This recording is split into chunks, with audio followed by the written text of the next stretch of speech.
Welcome to Dakota Growing Live. Today is May 20th, 2021, and I thank you for joining us for our very first live episode. We do invite our audience to ask questions throughout the show. Dakota Growing Live is a gardening TV show brought to you by Dakota Media Access in partnership with NDSU. Okay, we do invite our audience to ask questions throughout the show. So I'm getting audio back. TV show brought to you by Dakota Media Access. I'm from Tom's mic. You joining us for our very first live. Okay, I think coming from the YouTube. Someone watching the YouTube. Right, a delay.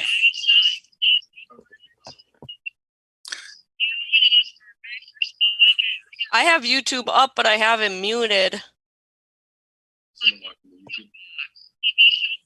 Right, a delay.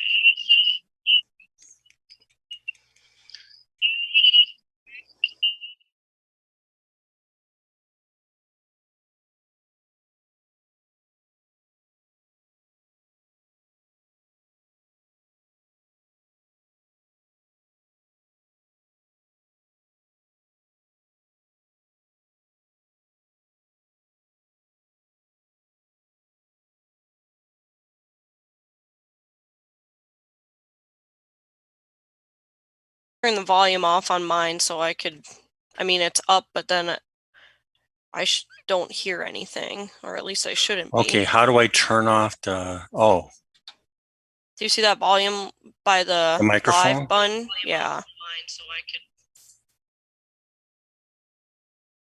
YouTube wants to use my microphone. I should block that? I think so. Is that, it's a microphone icon? It's just like, it's a volume icon. Oh. So it's got the three little like bars. So you'll see the play button. It's like a fast forward button, a volume, and then the live. And if you click that volume, you can mute it. Okay, I'm in YouTube. Why don't you share your screen quick and I'll show you. So, Tom, can you hear me good? Yes. Oh, right. I see. Yep.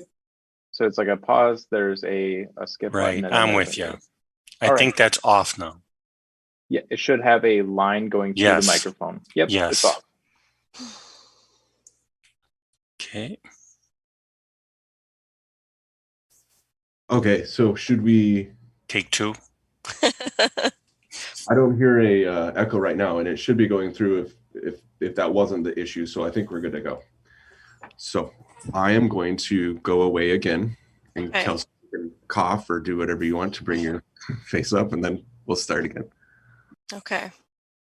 And probably just have you mute Tom until I introduce you.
Welcome to Dakota Growing Live. Today is May 20th, 2021, and I thank you for joining us for our very first live episode.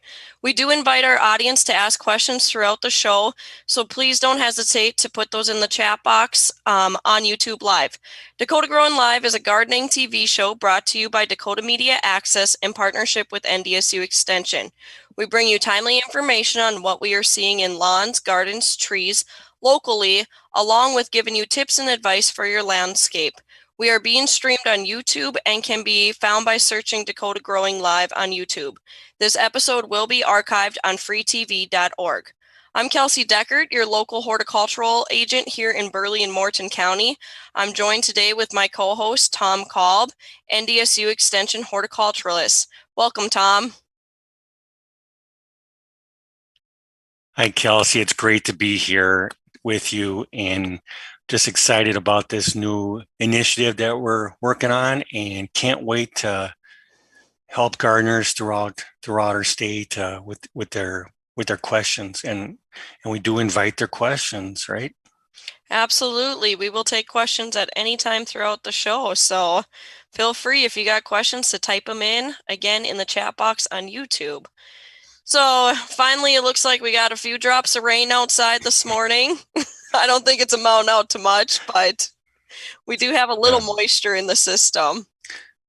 Yeah, we've been suffering from drought in our area, in the Bismarck-Manning area, for nearly a year. And we had a bad last year, and it's just not letting up. But listen, spring's a time of optimism, and we got a little rain today. Some rain's in the forecast, and we'll get through this. It'll be fine. So with the drought, and I had a lot of complaints last summer, especially with the rise in water prices. Right. What can people be doing for their lawns this time of year? Well, how about we just talk about some spring lawn care right now, and I'll share my screen. That sounds wonderful. Thanks for that segue.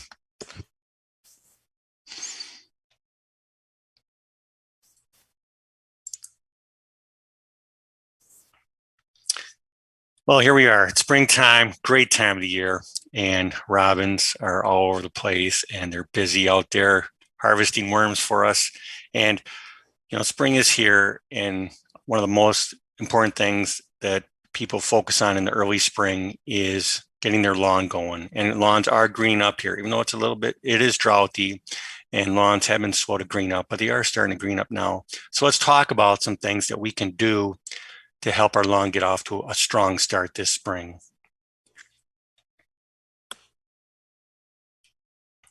First thing is fertilizing.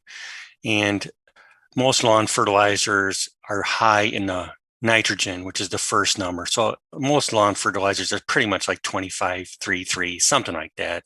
Don't get too uptight about the numbers, but nitrogen, the first number, is the key one for lawns because that promotes overall growth and especially leaf growth. So then the question comes, with lawn care. First of all, I got to say about lawns, there's no right or wrong. Some people live for their lawn. It's their pride and joy. They want to have the best lawn in the neighborhood. Other people don't care at all about their lawn, just as long as it's somewhat green and it's not too much of a public embarrassment, and that's just fine too. So I'm just going to tell you about some general principles, and then you can gear them as the audience. You can gear them to the way it works for you. When's the most important time to fertilize? When's a good time? A lot of people fertilize in early spring, but that really has almost no long-term benefit for the lawn, because when the temperatures are cooler, like in early spring and especially in fall, that's when the roots grow, and roots are the key to a strong, thick turf. If you fertilize in early spring, what happens is the turf wants to grow roots, but you give it a boost in nitrogen, so it says, okay, I'm just going to grow leaves. So yes, you do get a quicker green up and you get more growth, but you're doing this at the sacrifice of root development. So really all it means is you're going to mow your lawn more often, pretty much. That's all it does for you. And it doesn't do any long-term good. But we do recommend you fertilize around Memorial Day, which is right around the corner, because the temperatures have warmed up and the lawns, they have established some more of their roots, and they want to put on some leaf growth, and prepare themselves for the harsh summer temperatures. But if you're going to fertilize only one time a year, and a lot of us do that, or even less than one time a year, like me, Labor Day is the most important time. In general, lawn care, if you want a great lawn, you got to focus on fall, not spring. Fall is the difference maker because fall is when the roots develop. Okay.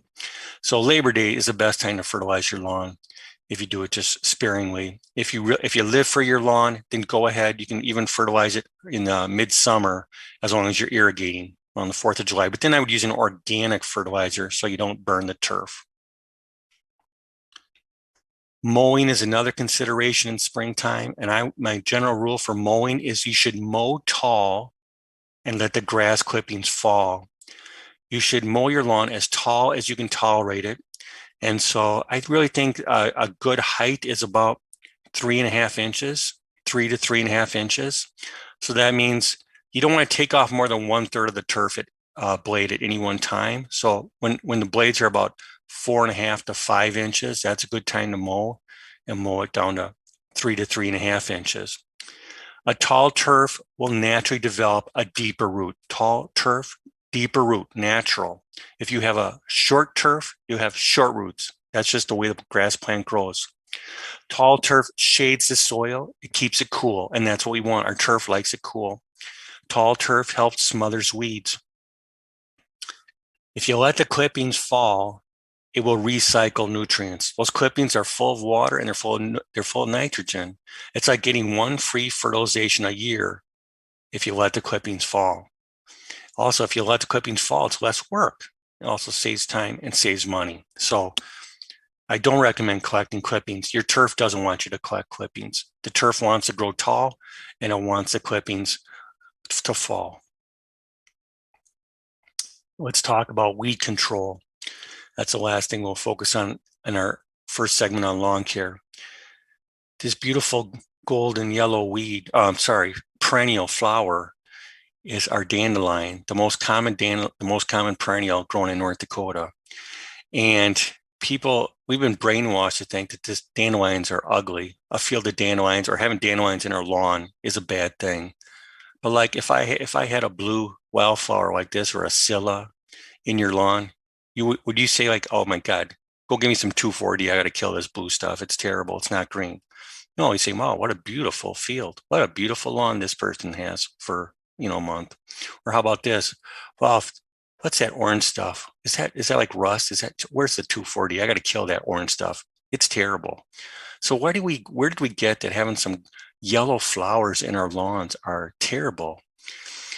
We've been brainwashed that way. We've been trained that way. I would call us back to our innocent childhood days. Like here's a young girl. She doesn't see these dandelions as weeds. She's picking a bouquet of flowers for her mom, maybe for Mother's Day. Dandelions are not a weed to a kid. How about this kid? Wow. She's full of joy. She's got a dandelion. She's got a flower. She's full of joy. What happens in 30 years when she pulls a dandelion like this and she'll say, that darn cussed weed, I hate dandelions. What happens over those 30 years? I don't know. But I'd harken us back to our childhood days. Kids, they love dandelions. And also, I work with international students. When they see a field with dandelions, they go, wow, look at those yellow wildflowers. They're so pretty. But kids love dandelions. They play with dandelions. Dandelions are a wonder of nature. They're beautiful.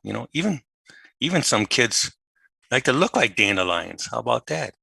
It's got the dandelion hair going. Beautiful. But I know what you're saying is, I know a lot of people say, okay, Tom, that was a charming story, but I still want to know how to kill them. So let's talk about that.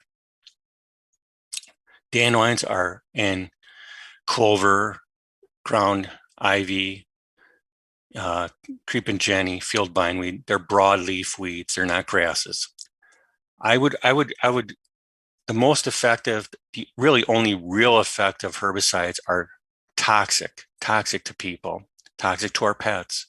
I would call us to reduce our use of them so that we use them judiciously and when they have their greatest impact. And the time we have the greatest impact for killing weeds in your lawn is in the fall. Because in the fall, the weeds, they're growing. That dandelion's growing in the fall. It's out there side. It's outside. It sees, oh my gosh, it's getting colder at night. The nights are getting longer. I know winter's coming. I got to start bringing my food down into the roots to survive winter. You spray a dandelion or a thistle or any of these broadleaf weeds, you spray them in fall, they will naturally bring that herbicide down into the roots and you'll get a much better kill. For home lawns, make sure you get a product that's licensed for use on residential lawns. And they usually have what we generally call a Trimec formulation. And dicamba is a game changer. It came out about 20 years or so and became widely available. It really kills a lot of the broadleaf weeds. Get much better control with if you have dicamba in the mixture. 2,4-D has been around a long time, and that's used in these mixtures too. Sometimes you find MCPA as the third or the tri ingredient in a Trimec formulation.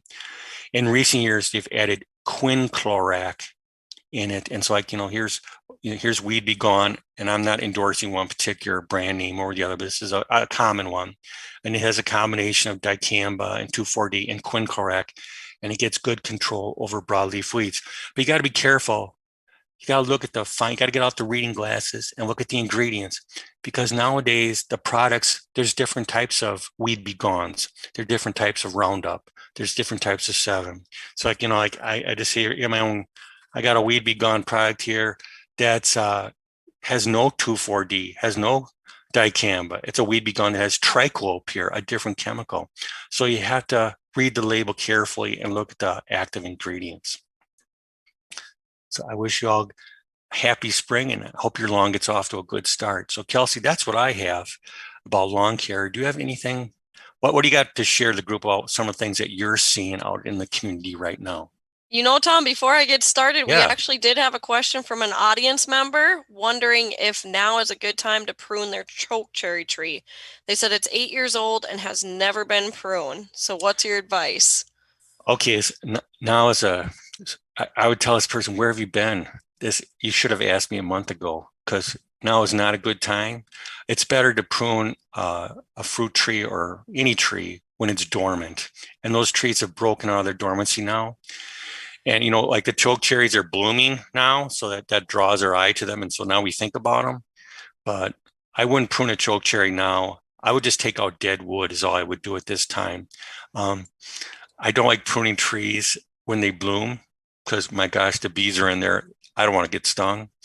And also the wounds are going to be susceptible to diseases. And right now, chokecherry, the number one disease of chokecherry is black knots. You see those black, knotty, some people call them like turds on the branches, and they're starting to burst open now with new spores, new disease. And so I wouldn't want to have open wounds. So I would avoid pruning. Just take out any dead wood if you want to at this stage. And next March, let's focus on it next March.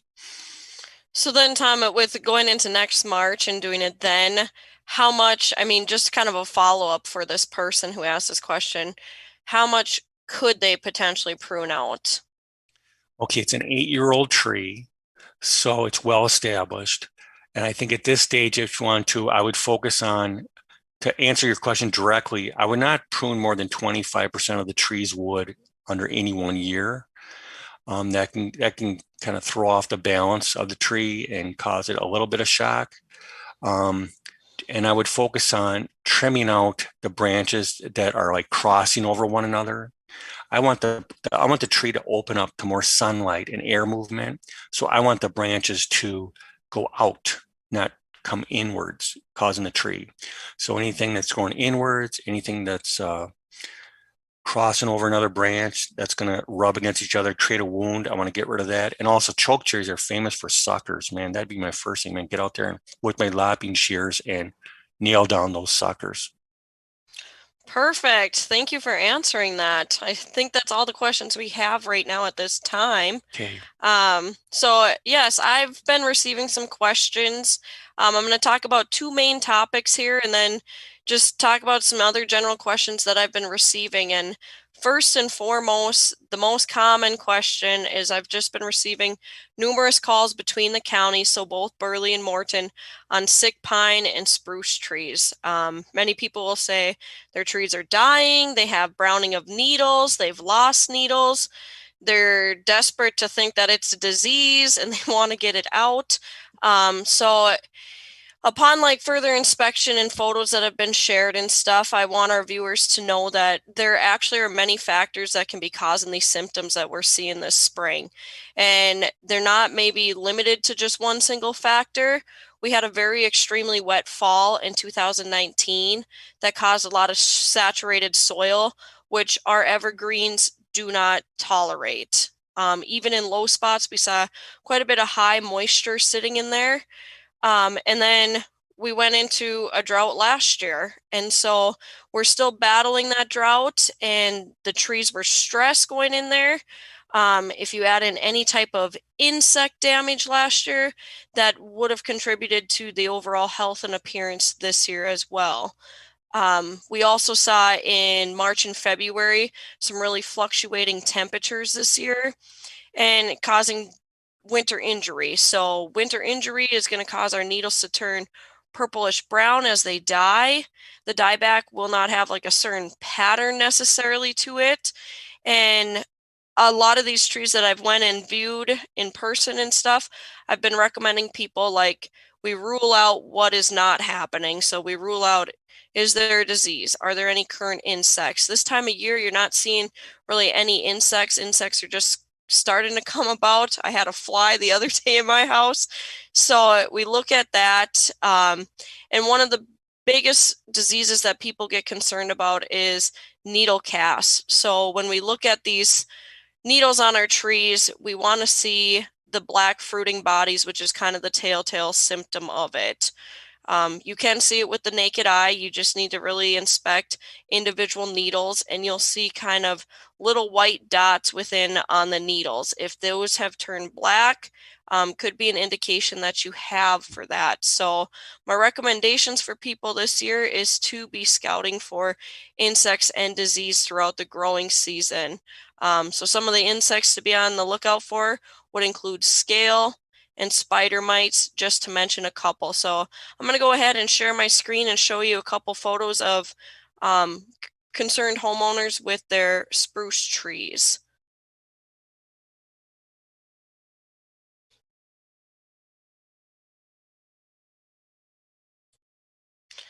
All right, so everybody should be viewing this first one. Again, this one is really showing symptoms kind of that winter injury. Again, you can see it's not really a typical pattern of where we're seeing those brownish, kind of purplish needles at all on there. The one thing that I needed to visit with this homeowner about was the fabric. So if you look in the lower left corner of this photo, you see that fabric that's around there. And if you do have fabric that's still around trees and stuff, you definitely want to get them out. Obviously, they work really good as a weed barrier, but they can actually cover around like the trunk of the tree and cause girdling of the tree. So that can affect just the flow of nutrients to these trees. The other thing, Tom, I know I've heard you mention it more than once to people, is you got to look at trees kind of like people. They're not everybody's going to be healthy. Not everybody's going to be perfect. Some are going to be stronger. Some are going to be weaker, especially in a shelter belt setting. There's always going to be high competition for sunlight, airflow, and nutrients in general. This next one. Hey, Kelsey, I'm yes. not, I can't see your slides. Oh, okay. 1 second here. Before you go on, I want to see that unhealthy tree. Yeah, let me try that again. How about now? I still don't see it. Okay. Let me try this then.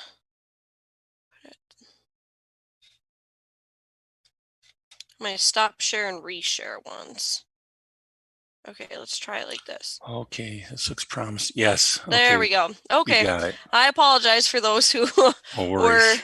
missing that. But again, like I said, indicated in this tree on the left corner is where we see that fabric. And looking at just kind of where the browning of the needles are, it's not necessarily a straight, clear pattern either that would indicate some winter injury. So here's the second photo that I wanted to show everybody.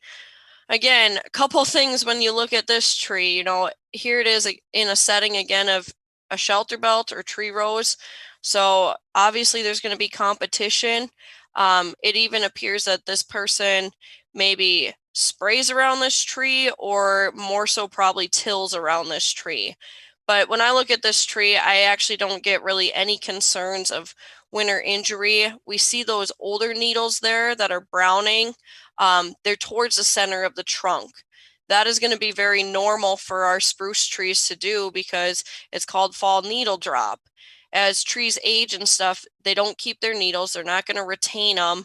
They will turn brown and drop off. What we want homeowners to really focus on is that new growth. So we can see in this photo that there is a lot of new growth. Tom, do you have any comments you want to add to struggling conifers before I move on? Just my general comment is that I always, whenever I approach an evergreen that's maybe under stress, I always focus on the new growth. And now the new growth it's plump, it's expanding, and if there's look at the tips of the branches. If the tips of the branches are healthy, that means the tree is full of life. There's still a lot of hope there that we can make this tree work. But on the other hand, if you don't see plump buds or buds that are expanding now, that's bad news because that means this branch is on the way out. Okay, good information. So the next one I want to talk about is I've received a lot of calls this spring with people who had bumpy, lumpy apples, or they cut into their apples last year and they saw brown kind of like streaking or what we refer to as tunneling. So they have been dealing with apple maggots. Apple maggots are going to be our #1 pest of apple trees. And so going into this year, what you really need to do in order to help manage this insect and stuff is in late June, you will want to put out these apple maggot traps. So on the left side of the screen, these nice red, they're spear shaped. They look like a juicy apple to our apple maggots. And they're coated in a sticky substance called tanglefoot. So you put these out late June, and if you start to catch the apple maggot adult fly, which you see on the right, good way to identify it, you will want to go ahead and look at some insecticides that contain either carbaryl, malathion, or spinosad, and you will want to go ahead and spray your trees accordingly to the label and as often as the label is suggesting for that. So that's how you can go ahead and get managing on your apple maggot for this year. I'm going to go ahead and stop the share. I don't have any other photos, but I will go ahead and answer a few more questions that I've been receiving this spring.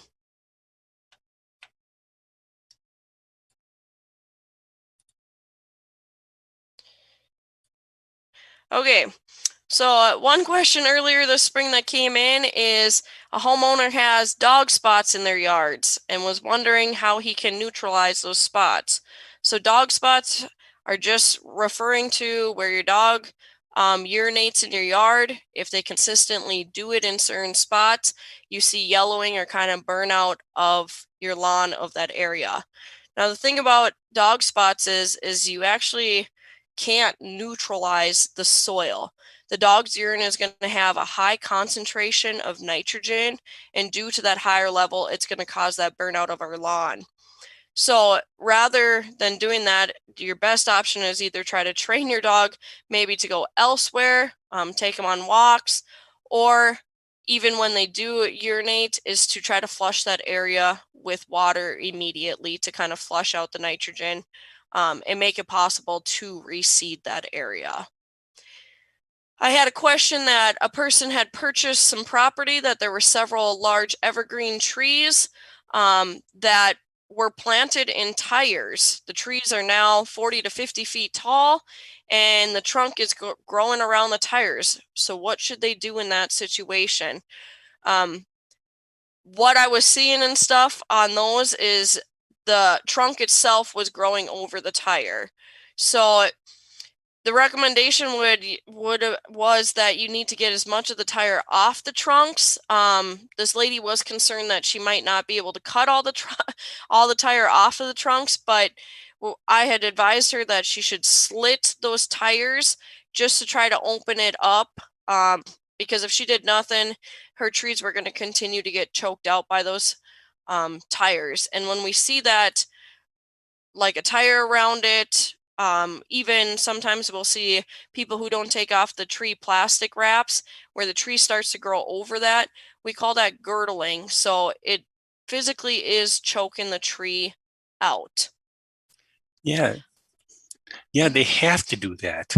That's, it's like a noose. It's choking the tree to death. There's no option. That tree is begging for help. You got to go do it. It's and not do an it option. as soon as possible. Yeah, otherwise it's going to die. Absolutely. Got to do it. Also, on that lawn situation, where are you going to take your dog to the neighbor's yard, or what is that? Is that the option, or? No, but people have like dog parks that are closer by. Okay, that's a good idea. I've even actually had some homeowners that tell me that when they've called in about different lawn issues, especially yellowing spots, and I inquire if they have a dog, some people have told me they do have a dog, but they take them for walks to go to the bathroom. Like they don't go in their backyard. So just a suggestion. Maybe it's just because of my age. I'm kind of like the stay off my lawn type of person now. So, I don't like, and one way you can always tell if it's dog urine is that it's burned in the middle, but then out on the outer ring, that little bit of nitrogen, wow, that makes that lawn so green. You get a nice lush green, emerald green ring around it. Then it's that darn dog causing the damage. So flush it out. Flush it out is right. There you go. I have two more questions just to kind of go over.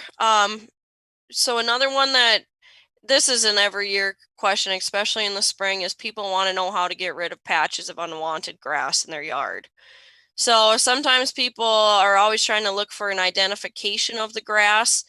It's really difficult to identify grass, especially without a seed head. And if it's in the lawn, most people don't let it go to seed because they don't want it to spread. So there's not much you can do as far as controlling a grass within your lawn with a selective herbicide. Your best option is to spot spray with glyphosate. And I've even had people who say they don't want to use a chemical option. So then you have a cultural option of just digging it out and reseeding those areas. But it's always a problem. People see grass that's different than what majority of their lawn is, and they don't like it. So sometimes I think of you, Tom, just let nature be nature, right? And deal with it or let it be. So the last question that, again, a few times have popped up this spring pertaining to last year's issues. This is a guarantee each year to have people call in about, but they will describe having bumps on their maple leaves and wondering what it could be and what they should do about it. So what they're seeing, those bumps all over their maple leaves, those are going to be galls. So that just means some sort of insect, maybe like a mite, early in the spring did some feeding. That feeding causes like a disruption to the plant cell growth, causing that abnormality of the bumps appearance. The good thing is galls aren't damaging to the health of the tree, and there isn't actually any recommendation for doing anything for it. You don't know what insect did the feeding, and the timing of the spraying is going to be very critical. So I like to use an analogy again that I've heard from you, Tom, is for people, it's kind of like a pimple on your face. It's unattractive, but it's not doing anything to your overall health. So you kind of just have to live with an unappealing tree for that year. Or to put another, it's just extra bit of color to the leaf. So then it's not a pimple, it's a freckle. Okay, so that's a better way. Freckles are good too, but the tree doesn't care about it. And so you shouldn't care about it. And you certainly shouldn't waste any money spraying any chemicals on it. Don't worry about it. It's just nature. Absolutely. So what are some other things that maybe you've gone throughout the state that hasn't been fielded to me locally? Well, I'm going to share my screen again here. And let me slide it down here. Actually, it's not just across the state, Kelsey. People just, they see me on the street or whatever, and they come ask me questions. Here's one of them. I got this question yesterday. A nursery, this person bought two blueberry plants, and they've been growing for 6 years. And she called me yesterday. She says, my goodness, am I ever going to see a blueberry off these plants? They never bloom. I mean, they bloom, but they never produce a fruit. And so I asked her, you don't have the sticker on that. You don't know what variety you got there or anything. Or how do those, first of all, I admired her. How do you get a blueberry live for 5 or 6 years in North Dakota? God, that was my question. Exactly. You're an amazing gardener, because blueberries are not made for our state. They demand an acid soil, and we do not have that. And then she says, "Oh, I keep everything." So she went to her drawer in her kitchen, and she found what's those plants, and it was called berry blue honeyberry. Berry blue honeyberry. The North Dakota blueberries. Yeah, right. That's why I just said, well, that's there's good news and bad news. You got two berry blue honeyberries. The good news is that they gave you a honeyberry and not a blueberry, because a honeyberry is great for North Dakota. It's hardy and it does well in our prairie soils. The bad news is they gave you two of the same variety. And that's the problem, is that honeybears and a lot of our fruits, you have to have two different varieties, because each of the varieties will reject its own pollen. So you could have two, she got two berry blues. They're not compatible to each other. She got to find another honeyberry. So she said she's going to go to the nursery today or tomorrow, and I encouraged her to bargain to get, because she shouldn't have got two of the same variety. That was just a mistake. And so hopefully she'll get another variety, like in Borealis and Aurora and Indigo Gem. They're good ones. So get rid of one of the berry blues, or she can have both. Keep the berry blues, but she got to have a friend nearby that will pollinate those berry blues. So I think that seems holds true for apples. Like if you're going to go buy an apple tree, or let's say you like Honeycrisp apples, don't buy two Honeycrisp apple trees. You'll get no apples. Okay, I thought that was an interesting story yesterday. Then I had my kid just came home from college, so she needs a jalopy car to drive around. So the car mechanic, or the car salesman, was talking to me about, I told him I teach gardening. So I said, he's going to plant a Japanese tree lilac. Was that a good tree?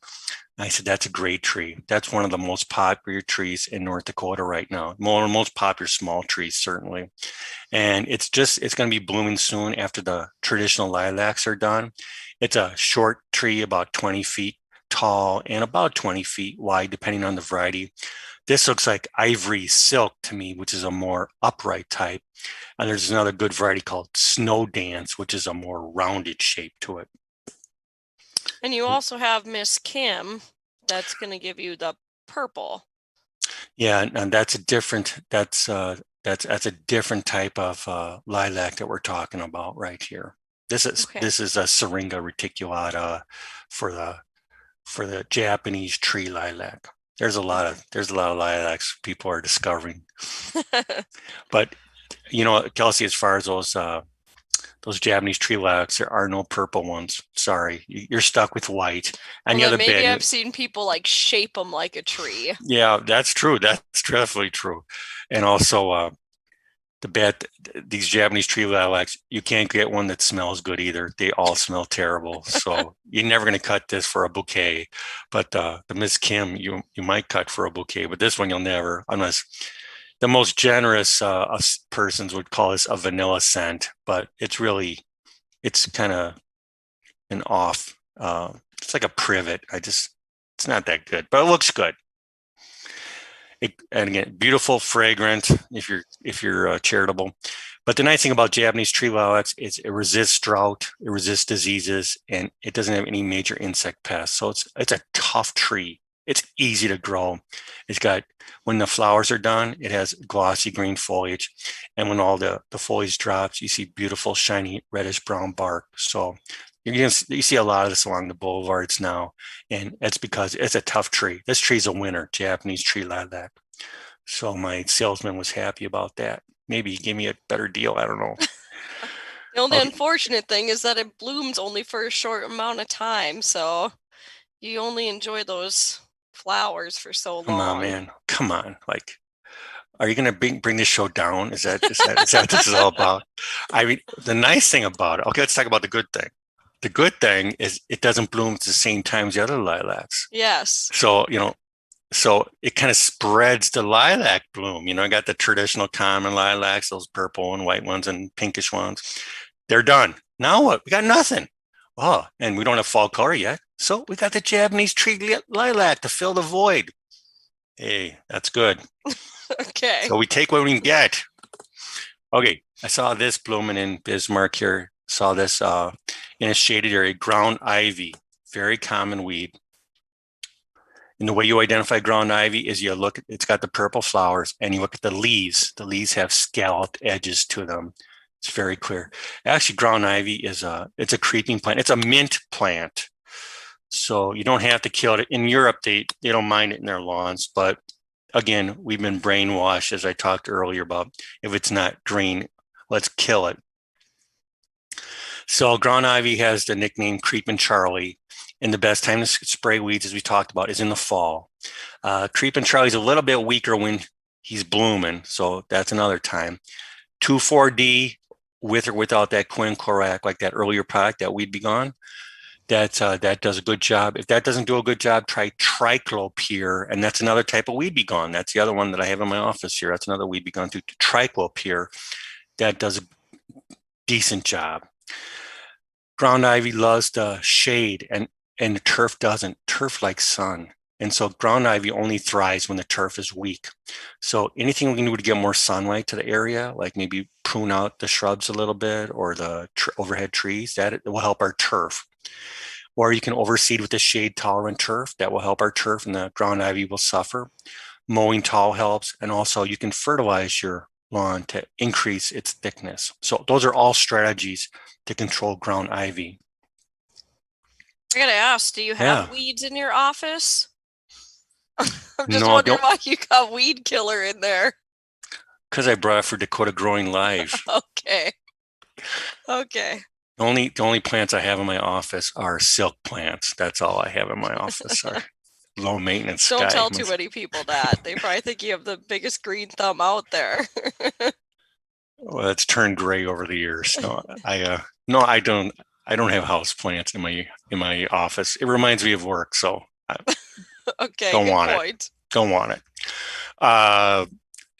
Also, I saw crab apples are just beautiful now. But the only big problem I see with crab apples is they look great now, but in the fall, a lot of them are going to have their messy fruits. So we get this question a lot about how can I reduce that problem.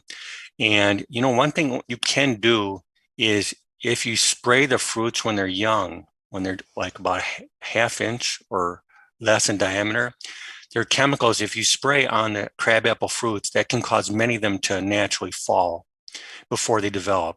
And carbaryl, which is the traditional 7, and since I am prepared here, here's another 7. The traditional 7, it's got carbaryl. There's different types of 7 out there too. They're trying to confuse us. But the carbaryl is labeled for use as causing thinning of crab apples and apples, or ethifon, or it's a trade name Florel. And you can spray this on the young fruits after the petals fall, and then about 2 weeks later, and that will drop all the fruits. And and nobody likes these messy fruits. So when you buy a crab apple, look for a variety that has small fruits and persistent fruits that persist on the tree all fall and into the winter. So look for that word persistent. Or there's some varieties that have no fruits, like spring snow. Speaking of crab apples, we do have a question. Okay. An audience member wants to know, they said, my 3-year-old crab apple tree dropped its leaves last summer. I gave it plenty of water. The leaves were green, they drooped and then they dropped. Okay. It has no new leaves this spring. The branches are brittle. What's going on? Okay. Is there any hope for it? Only as a source of firewood. I think it's just not gonna, because the key word I think there was drooped, and she watered it a lot.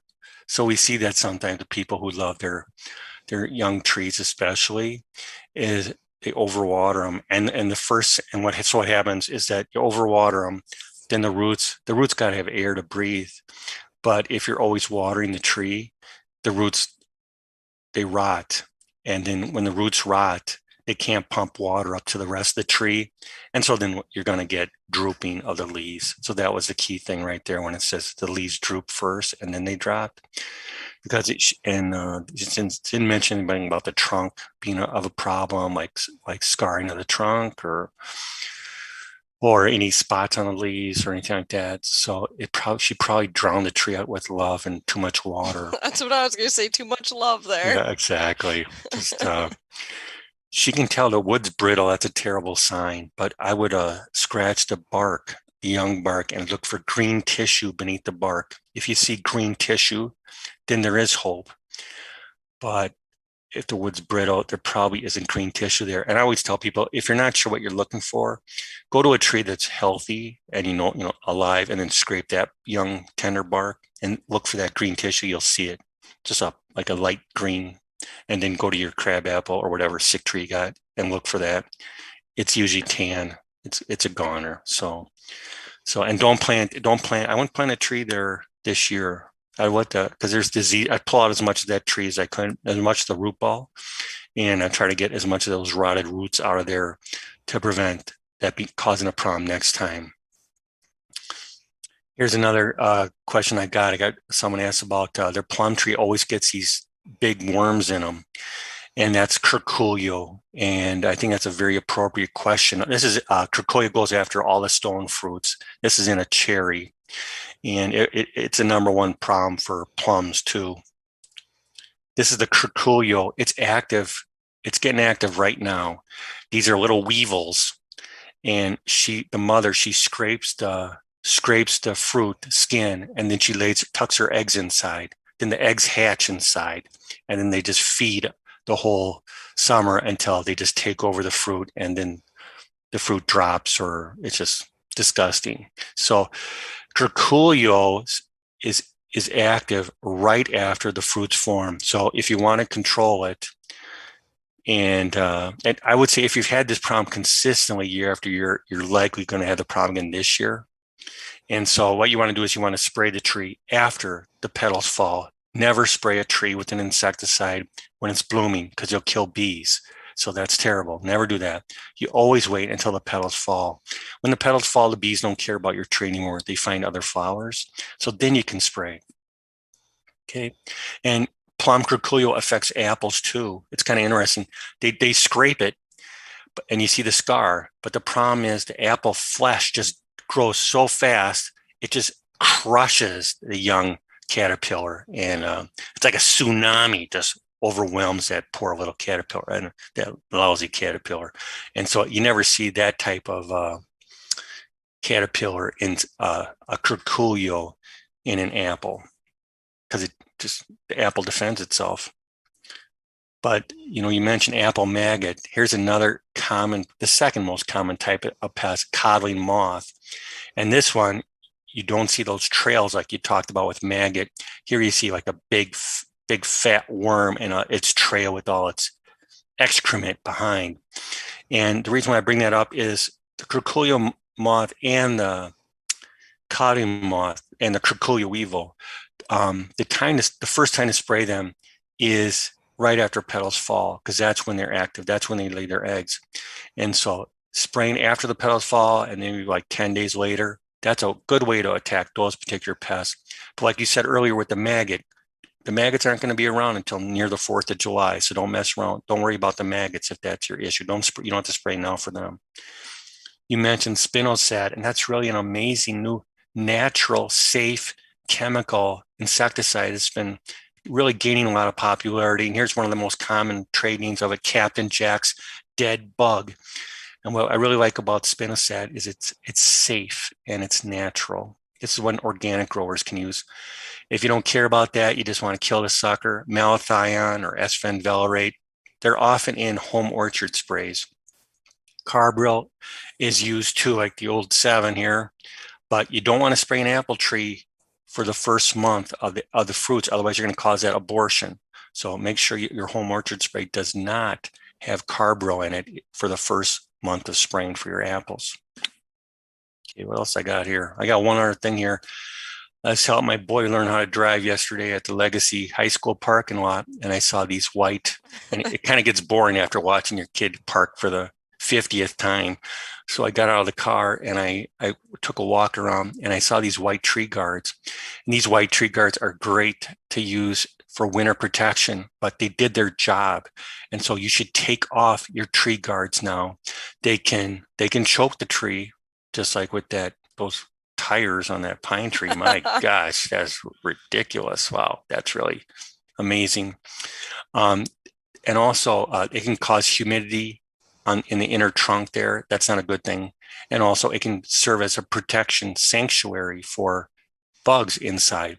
So the tree guards did their job. What the tree guards do is they protect the tree from the winter sun scald. The burning rays of the sun beat down upon the bark, warm up the bark, and activate the cells on like the southwest side of the tree there, where the sun hits it.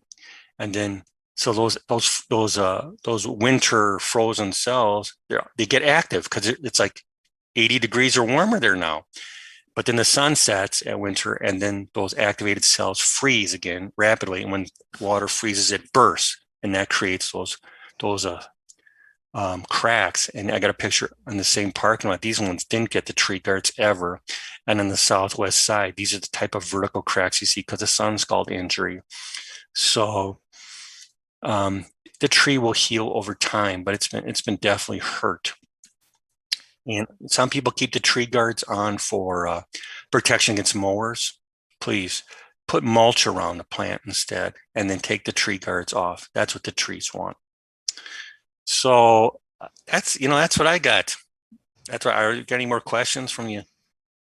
We do. Viewers? We have one more. Okay.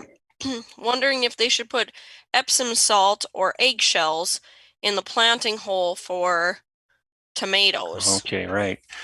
That's a question that seems to always come up. Yeah. Well, a lot of us are planting our tomatoes now. And this has to do with blossom end rot. People think it helps against the fruits getting that hard brown bottom to them. Blossom end rot. Let's start with the easy one, the eggshells. Blossom end rot is caused by a calcium deficiency, right? Yep. It's not a disease. It's not an insect. It's calcium deficiency, and that causes the fruits to collapse. Okay, eggshells have calcium, but the eggshell has to be a powder, has to be very finely ground to make any difference. And the one thing about blossom end rot is that it's a calcium deficiency, but there's already enough calcium in the soil. So you're not addressing the problem. We got this calcium's already there without the eggshells and without the Epsom salt, certainly. So you got to do other things to manage the blossom end rot, and we'll talk about that all summer because that'll be one of our most popular questions. But keeping a recommended amount of water, avoid damaging the roots so they can absorb the calcium, and avoid over fertilizing because you don't want too many leaves on your plant because the leaves fight the fruits for the calcium. And Epsom salts is magnesium sulfate, so it's got no calcium at all. So what are you doing it for? And adding magnesium to the soil is bad because magnesium and calcium, they fight for a spot on the root. So you're hurting the uptake of calcium when you use Epsom salt. So Try something else. That's not the answer. What else? Any more questions we got going on? I don't see any more at this time. I think we had some great information for our viewers out there today. I think you would agree with that. Oh, yeah, it's great. And, we're really excited about this new initiative, and we're just going to keep it going. Next episode is going to be in a couple weeks, June 3rd, 7 o'clock Thursday. Sounds good. Well, we thank everybody for joining us on Dakota Growing Live, our very first live episode. We hope that you continue to spread the word to your fellow gardeners, family, and friends, anybody who may have an interest in gardening or just general landscaping and horticultural questions. So thank you for joining us today, and we look forward to having you guys join us in future episodes. Thank you, Kelsey.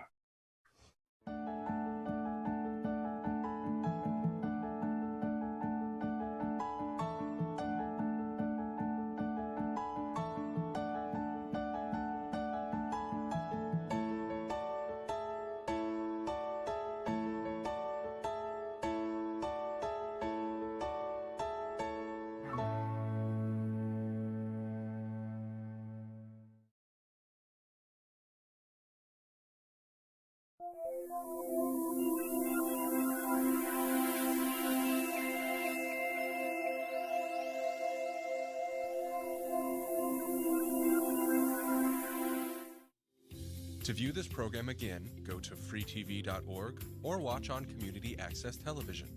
To order a copy, email info@freetv.org or call 258-8767.